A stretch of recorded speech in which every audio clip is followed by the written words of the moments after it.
Сәлеметсіңдер ме, оқушылар? Бүгін біз өте маңызды тақырып туралы сөйлесеміз. Ол жеке шекаралар және өзіндік құндылық. Алдымен жеке шекара деген не? Жеке шекара бұл адамның өзіне қатысты рұқсат етілетін және етілмейтін нәрселерді анықтайтын ішкі шегі.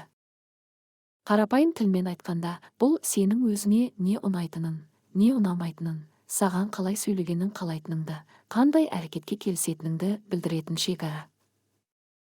Мысалы, біреу сенің рұқсатыңсыз заттарыңды алса, бұл сенің жеке шекараңды бұзу болып есептеледі.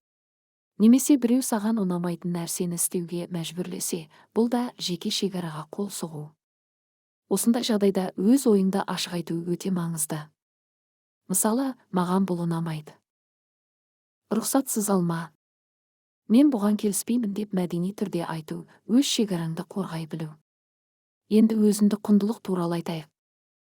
Өзіндік құндылық бұл адамның өзін бағалауы, өзіне деген құрметі, өз мүмкіндіктеріне сенуі.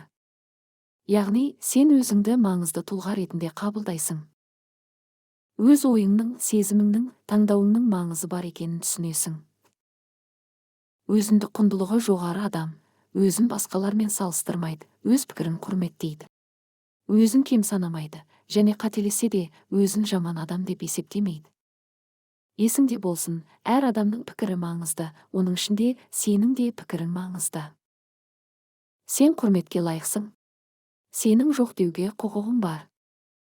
Өзіңді құрметтеу өз шекараңды сақтаудан басталады. Ал өзіндік құндылық өзіңді жақсы көру мен бағалаудан қалыптасады. Сондықтан әрқашан өз ойыңды ашық айтып өзіңді